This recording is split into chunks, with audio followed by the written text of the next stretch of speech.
Hi guys, आप सबका हमारे YouTube channel Tasmiya career academy पे स्वागत है। गाइज, आज जो हम आपको डिटेल देने जा रहे हैं वो देने जा रहे हैं सीडैक के रिक्रूटमेंट 2025 के नोटिफिकेशन के बारे में। सीडैक यानी कि centre for development of advanced computing ने प्रोजेक्ट ऑफिसर्स और प्रोजेक्ट इंजीनियर्स की 740 वैकेंसीज के लिए अपना नोटिफिकेशन जारी किया है। अगर आप भी इन वैकेंसीज के लिए अप्लाई करना चाहते हैं तो गाइज ये वीडियो आपके लिए बहुत ज्यादा इंपॉर्टेंट है, क्योंकि इस वीडियो में हमने पूरा डिटेल में बताया है कि क्या मिनिमम क्वालिफिकेशन मांगी गई है, क्या आपका सिलेक्शन प्रोसेस रहेगा, लास्ट डेट अप्लाई करने की कब है और ऑनलाइन जाकर के कैसे आपको रजिस्ट्रेशन और फॉर्मेलिटीज पूरी करनी होगी।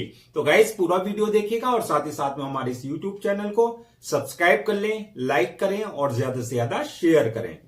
तो गाइस सबसे पहले बात करते हैं इनकी ऑफिशियल वेबसाइट की। इनकी जो ऑफिशियल वेबसाइट है वो है www.cdac.in, जहां पर जाकर के आपको रजिस्ट्रेशन और फॉर्मेलिटीज पूरी करनी होगी। रिक्रूटमेंट अथॉरिटी जो रहेगी वो सीडैक की रहेगी, यानी कि centre for development of advance computing रहेगी, जो कि ministry of electronics and information technology government of India के कंट्रोल में काम करती है। पोस्ट नेम जो रहेगी आपकी प्रोजेक्ट इंजीनियर्स की रहेगी, प्रोजेक्ट ऑफिसर्स की रहेगी, प्रोजेक्ट एसोसिएट्स की रहेगी, प्रोजेक्ट टेक्नीशियंस की रहेगी। इसके अलावा जो आपका प्रोजेक्ट सपोर्ट स्टाफ की जो इसमें वैकेंसी जारी की गई है। जेंडर की अगर बात करें तो मेल एंड फीमेल यानी कि man and women both can apply for these vacancies. Total vacancy जो है 740 वैकेंसीज के लिए नोटिफिकेशन जारी किया गया है। जॉब लोकेशन की अगर बात करें तो आपका बेंगलोर ही, यानी कि सिलेक्शन होने के बाद जो आपका बेंगलोर में, चेन्नई में, दिल्ली में, हैदराबाद में, मोहाली में, मुंबई, नोएडा, पुणे, त्रिवेंद्रम और सिलचर में जो है आपकी पोस्टिंग दी जाएगी। इसके अलावा जहां जहां सीडैक के ऑल ओवर इंडिया ब्रांचेस हैं, यूनिट हैं या ऑफिसेज हैं, अगर जरूरत पड़ी तो ऑल ओवर इंडिया में कहीं भी आपकी जो है पोस्टिंग दी जा सकती है। अप्लाई मोड की अगर बात करें तो ऑनलाइन रहेगा, ऑफलाइन किसी तरह का कोई कॉरेस्पॉन्डेंस नहीं किया जाएगा। लास्ट डेट की बात करें अप्लाई करने की तो यह है आपका 20 फरवरी 2025। तो 20 फरवरी 2025 से पहले पहले आपको उनकी ऑफिशियल वेबसाइट पर जाकर के रजिस्ट्रेशन और फॉर्मेलिटीज पूरी कर लेनी है। अब बात करते हैं एग्जाम डेट की और इंटरव्यू डेट की। तो अगर एग्जाम कंडक्ट किया जाता है तो आपका जो है ये जो है आपका आपको इंटीमेट किया जाएगा आपके मेल के द्वारा, यानी कि जो आप मेल देंगे उसके थ्रू जो है आपको पूरा एग्जाम डेट और आपका जो है इंटरव्यू डेट आपको इंटीमेट कर दी जाएगी। अब बात करते हैं एप्लीकेशन फीस की। तो एप्लीकेशन फीस की अगर हम बात करें, आप चाहे किसी भी कैटेगरी में है, चाहे आप जनरल में आते हैं, चाहे आप ओबीसी में आते हैं, चाहे एससी में आते हैं, चाहे एसटी में आते हैं, किसी भी कैटेगरी में आप आते हैं तो सभी के लिए जो है एप्लीकेशन फीस जो रखी गई है वो नील रखी गई है, यानी कि एग्जेम्प्टेड रहेगा। किसी तरह का कोई आपको एप्लीकेशन चार्जेस या इंटीमेशन चार्जेस नहीं देने हैं। अब बात करते हैं कि आपका एलिजिबिलिटी क्राइटेरिया क्या मांगा गया है, यानी कि क्या मिनिमम एजुकेशनल क्वालिफिकेशन मांगी गई है। तो इसमें क्वालिफिकेशन की अगर बात करें तो अगर आपके पास बैचलर डिग्री और master degree in relevant subject में है तो तब भी आप अप्लाई कर सकते हैं। इसके अलावा अगर आपके पास डिग्री या diploma in engineering in relevant field में है तो तब भी आप कर सकते हैं। यानी कि अगर आपके पास BTech, bachelor of technology, B यानी कि bachelor of engineering, MTech, ME, MCA, अगर ये डिग्रीज भी हैं तो आप जो है अपनी पोस्ट वाइज जो है अलग अलग अपनी जो है क्राइटेरिया के हिसाब से आप अप्लाई कर सकते हैं। इसके अलावा जो है अगर आपके पास एमबीए की डिग्री है, एलएलबी की डिग्री है, एलएलएम की डिग्री है, सीए की डिग्री है, सीएस की डिग्री है या आपने पीएचडी किया हुआ है रिलेवेंट फील्ड में, तो आप जो है आपके लिए भी वैकेंसी जारी की गई है। अब अगर बात करें एक्सपीरियंस की तो फ्रेशर्स और एक्सपीरियंस दोनों के लिए जो है इसमें जो है अपॉर्चुनिटी रखी गई है, यानी कि फ्रेशर्स के लिए भी है और एक्सपीरियंस्ड वाले को बंदों को भी जो है वैकेंसी जारी की गई है।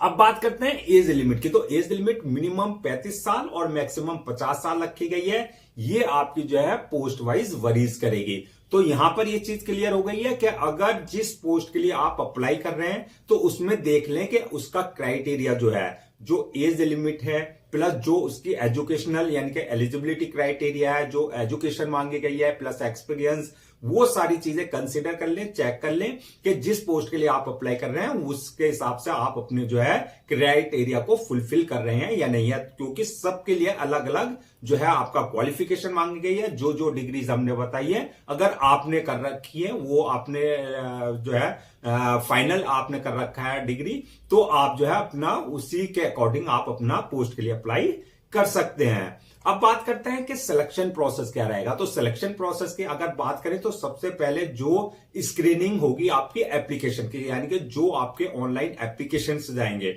उनकी स्क्रीनिंग होगी, यानी कि उनको शॉर्ट लिस्टेड किया जाएगा।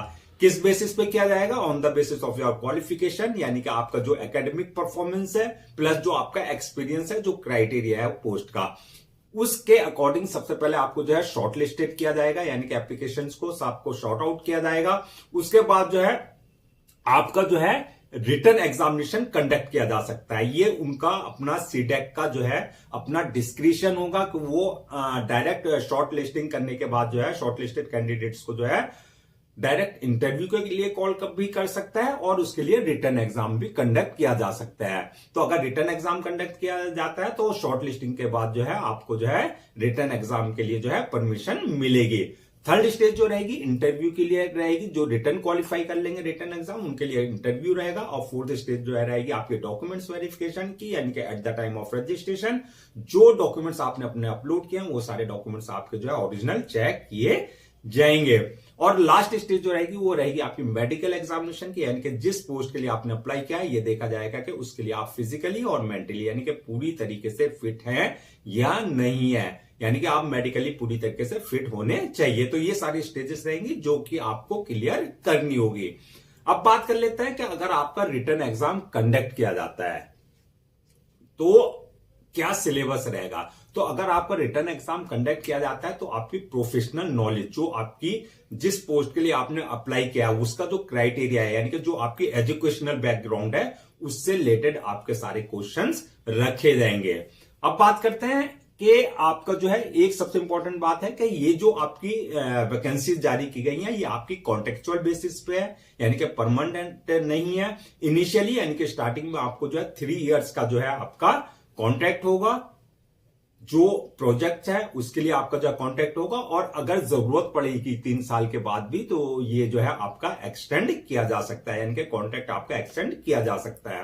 अब बात करते हैं कि आपका जो है अप्लाई करने से पहले क्या क्या सारे डॉक्यूमेंट्स आपको जो है अपने रेडी रखना है। तो डॉक्यूमेंट्स की अगर बात करें, जो आपके एकेडमिक क्वालिफिकेशन है प्लस प्रोफेशनल क्वालिफिकेशन है, चाहे वो आपने सेमेस्टर वाइज के है चाहे आपने ईयर वाइज की है, 10th क्लास से लेकर के और हायर डिग्री तक जो आपके पास जो है डिग्री है हाईएस्ट, वो सारे डॉक्यूमेंट्स आपके जो है स्कैन कॉपी आपको करके रखने हैं पहले से।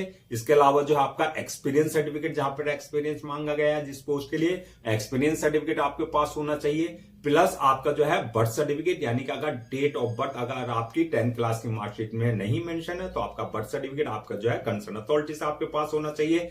इसके अलावा जो है आपका कास्ट सर्टिफिकेट, यानी कि SC ST OBC का किसी तरह का कोई रिजर्वेशन आप ले रहे हैं तो उसका जो है आपके पास जो है कास्ट सर्टिफिकेट होना चाहिए।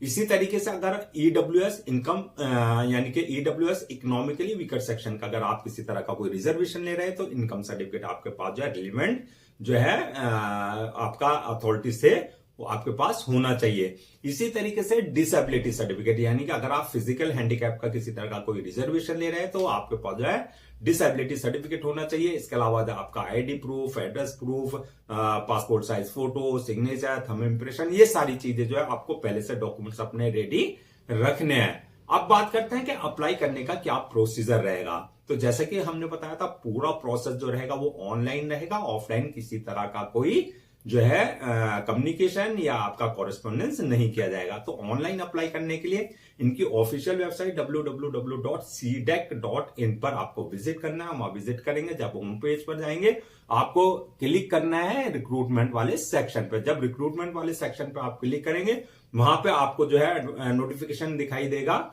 सीडेक रिक्रूटमेंट 2025 का नोटिफिकेशन, उस पर आपको क्लिक करना है। यहां पर इस बात का ध्यान रखना है, अगर आपने इनके पोर्टल पर अपने आप को पहले से रजिस्टर्ड अगर नहीं करा रखा है तो आपको न्यू यूजर पर जाकर के जो है अपना पर्सनल डिटेल्स प्लस अपना valid email ID plus mobile number डाल करके अपना आपको रजिस्टर्ड करा लेना है, जो आपके क्रेडेंशियल होंगे, यानी कि आपका जो है वो यूजर नेम और पासवर्ड आपके पास आ जाएगा। अगर ऑलरेडी आपने इनके पोर्टल पर अपने आपको रजिस्टर्ड करा रखा है तो आपके पास ऑलरेडी जो है यूजर नेम पासवर्ड यानी कि क्रेडेंशियल होंगे। उन क्रेडेंशियल से जो है आपको लॉग इन करना है। लॉग इन करने के बाद आपका फॉर्म आ जाएगा जहां पर आपकी पूरी पर्सनल डिटेल्स मांगी जाएगी, वो आपको पूरी जो है फिल करनी होगी।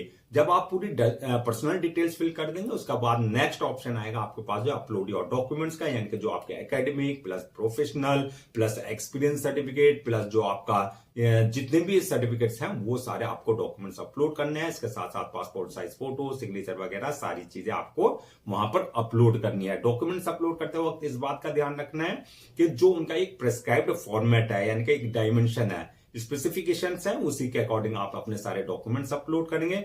डॉक्यूमेंट्स अपलोड करने के बाद नेक्स्ट ऑप्शन आएगा आपके पास जो है ये आपका सबमिशन का, यानी कि फॉर्म को सबमिट करने का। फॉर्म को सबमिट करने से पहले जो है आप एक बार अपने फॉर्म को पूरा रिव्यू कर लें, यानी कि चेक कर लें जो आपने डिटेल्स फिल करी है किसी तरह की कोई मिस्टेक या एरर तो आपने नहीं किया। अगर एरर या कोई मिस्टेक किया स्पेलिंग वगैरह तो वहां पर आप जो है रिव्यू में उसे करेक्शन कर सकते हैं। रिव्यू करने के बाद जो है फॉर्म को सबमिट कर दें और सबमिट करने के बाद जो है एक या दो कॉपी जो है उसकी प्रिंट आउट जरूर ले लें for your future reference, so that आपके पास जो है एक हार्ड कॉपी के रूप में एक ऑफिशियली रिकॉर्ड आपके पास हो जाएगा। तो गाइस ये थी आपकी सीडेक रिक्रूटमेंट 2025 के नोटिफिकेशन की डिटेल। सीडेक यानी कि centre for development of advanced computing की फुल डिटेल्स।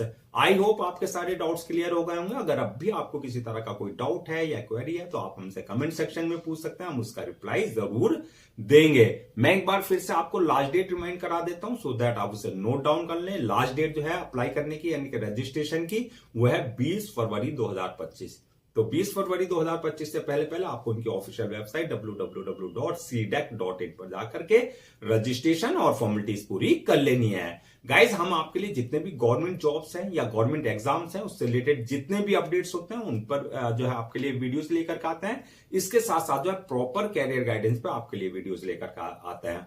अगर आप भी चाहते हैं कि आपको प्रॉपर कैरियर गाइडेंस मिलती रहे, साथ ही साथ में आपको गवर्नमेंट जॉब्स और गवर्नमेंट एग्जाम्स के पूरे अपडेट्स मिलते रहे, तो आप लोगों से मेरी रिक्वेस्ट है आप हमारे इस यूट्यूब चैनल को सब्सक्राइब कर लें, लाइक करें और ज्यादा से ज्यादा शेयर करें।